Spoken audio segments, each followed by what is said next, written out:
በስመ አብ ወወልድ ወመንፈስ ቅዱስ አሐዱ አምላክ አሜን። እንደተናገረ ተነስቷል።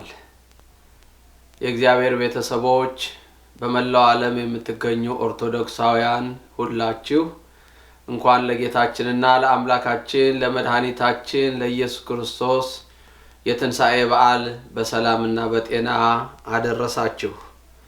አምላካችን እግዚአብሔር የሰው ልጆች ለማዳን ካለው ጥልቅ ፍቅር የተነሳ ወደ መቃብር ወርዶ መቃብርን ክፈቱልኝ መግነዝን ፍቱልኝ ሳይል ሞትን ድል አድርጎ በመነሳት የትንሣኤያችን በኩር ሆኖ ይችን ዕለት ይችን የደስታ ዕለት አድሎናልና ስሙ ለዘላለሙ የተመሰገነ ይሁን።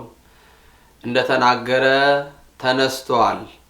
የማቴዎስ ወንጌል ምዕራፍ 28 ከቁጥር 6 ላይ የሚገኘውን ቃል ነው ያነሳሁት። ወገኖቼ አምላካችን መድኃኔ ዓለም ኢየሱስ ክርስቶስ አስቀድሞ ለሰው ልጆች ሲል ወደዚህ ዓለም እንደሚመጣ ከልጅ ተወልጄ አድንሃለሁ የሚለውን ቃል እንደሚፈጽም አስቀድሞ ተናግሮ ነበር። መወለዱን አሳየን። በምድር ተመላልሶ አስተምሮ ተጠምቆ በዚያ የዕዳ ደብዳቤያችንን ደምስሶ አጥፍቶ የሕይወትን መንገድ አስተምሮን ከዚያም ትሕትናን ፍቅሩን አሳይቶን ወደ መስቀል በፍቅሩ በፈቃዱ ተጉዞ መስቀል ላይ ወጥቶ በአዳምና በልጆቹ ላይ የተጣለውን ያንን የሞት ዕዳ አጥፍቶ ከሞት ተነስቶ የትንሣኤያችን በኩር ሆኖ በዛሬው ዕለት ተነስቷል። ይህም እኛን ልጆቹን ሁልጊዜ እንደማይረሳን ያሳየበት ትንሣኤውን ያሳየበት እኛም ወድቀን ሞተን እንደማንቀር ያሳየበት እንደምንነሳ ለኛ በኩር ሆኖ ትንሣኤን ያሳየበት ዕለት ነው። ሐዋርያው ቅዱስ ጳውሎስ እነሆ አምላካችን ኢየሱስ ክርስቶስ ለሙታን ሁሉ በኩር ሆኖ ተነስቷል ብሎ እንደተናገረው ለቆሮንቶስ ክርስቲያኖች በጻፈው መልእክቱ ምዕራፍ 15 ከቁጥር 20 ላይ እንደተናገረው ማለት ነው። እንዲሁም በሌላው ስፍራ ለሮሜ ክርስቲያኖች በጻፈው መልእክቱ ምዕራፍ 5 ከቁጥር 6 ላይ እነሆ በሞቱን በሚመስል ሞት ከእርሱ ጋር ከተባበርን ትንሣኤውን በሚመስል ትንሣኤ ደግሞ ከእርሱ ጋር እንተባበራለን ብሎ እንደተናገረው በእርሱ ላመንን ሁላችን እርሱን አምነን ለምንኖር ሁላችን ትንሣኤ እንዳለን ያሳየበት ዕለት ነው።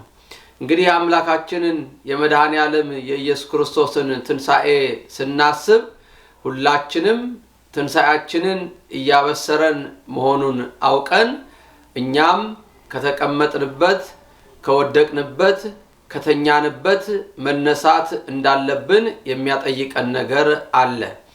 ክርስቶስ እሞታለሁ እነሳለሁ ብሎን በእውነት ተነስቶ ትንሣኤውን አሳይቶናል። እኛስ መቼ ነው የምንነሳው? በእውነቱ ትንሣኤ የሚያስፈልጋቸው ብዙ ወገኖች አሉን። በኃጢአት የወደቁ አሉ። እግዚአብሔርን ባለማወቅ መንገድ ውስጥ ያሉ ወገኖች አሉ ትንሣኤ የሚያስፈልጋቸው። እንደዚሁም ደግሞ በተለያየ ኃላፊነት ላይ ያሉ ኃላፊነታቸውን መወጣት ያቃታቸው የተኙበትን አልጋ የተቀመጡበትን ወንበር የተቀመጡበትን ኃላፊነት ትተው መነሳት ያለባቸው ብዙ የሚመለከታቸው አካላት አሉ። ይሄንን በእውነቱ ከሁሉ ፈጣሪ ከሁሉ ጌታ ከሁሉ ንጉስ ሁሉን ከሚያደርገው ያ ሰማይና ምድርን የማይወስኑት አምላክ ወደ ምድር መጥቶ በትህትና የደቀ መዛሙርቱን እግር አጥቦ ትህትናን ያሳየው ስለ ፍቅር ሲል መስቀል ላይ የወጣው ክርስቶስ አምላካችን ለሁላችንም ምሳሌ ሊሆነን ያስፈልጋል። ሀገራችን ኢትዮጵያ ትንሣኤ ያስፈልጋታል። የሀገራችን የኢትዮጵያ መሪዎች ትንሣኤ ያስፈልጋቸዋል። መነሳት አለባቸው። እነሱ ተነስተው ህዝባቸውን ትንሣኤን ማሳየት አለባቸው። የቤተክርስቲያናችን መሪዎች ቤተክርስቲያንን የምትመሩ ቤተክርስቲያንን የምታስተዳድሩ ኃላፊነት ያለባቸው ህዝብን የምትመሩ እያለቀሰ ያለውን እየተራበ ያለውን እየተጠማ ያለውን ህዝብ በመከራ ውስጥ ያለውን ህዝብ መሪ በማጣት የተነሳ የሚጎበኛው በማጣት የተነሳ እረኛ በማጣት የተነሳ መንገዱን የሚያሳየው በማጣት የተነሳ በልዩ ልዩ ችግር ውስጥ ያለውን በስደት ያለውን ሀገሩን ጠልቶ ባህር እየበላው ያለውን ከራሱ ሀገር ይልቅ የሰውን ሀገር እስር ቤት የሚናፍቀውን ህዝብ ይህንን ህዝብ ትንሣኤ ልናሳየው ያስፈልጋል። ፍቅርን ልናስተምረው ያስፈልጋል። አምላካችን መድኃኔዓለም ኢየሱስ ክርስቶስ ፍቅርን አሳይቶን አስተምሮን ዘላለማዊ መንግስቱን የሰማያዊ ቤቱን እንዳሳየን ሁሉ በምድር ያለን ኃላፊዎች ገዢዎች ደግሞ መሪዎች ደግሞ በአንድነት በፍቅር የሚኖርበትን መንገድ ልናሳየው ያስፈልጋል። ይህንን ለማድረግ ከተቀመጥንበት ልንነሳ ያስፈልጋል። አምናለሁ ይህንን መልእክት ብዙዎች ሊሰሙት እንደማይችሉ እገምታለሁ። ነገር ግን እኔ የህሊናዬን ነው ለመናገር እየሞከርኩ ያለሁት።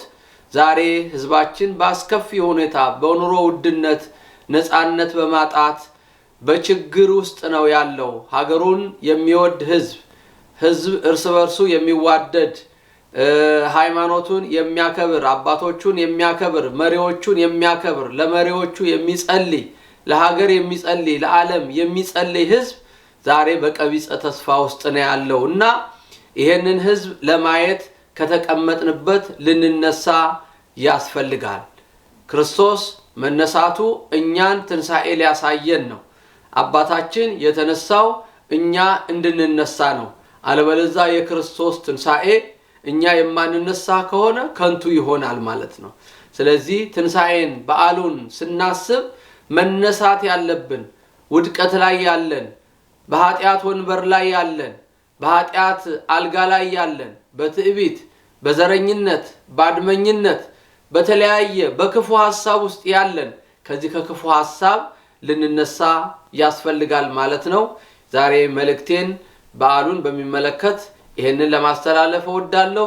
በእያላችሁበት የእግዚአብሔር ሰላም ከሁላችሁ ጋር እንዲሆን መልካም ምኞቴን እገልጻለሁ። እግዚአብሔር ከሁላችን ጋር ይሁን።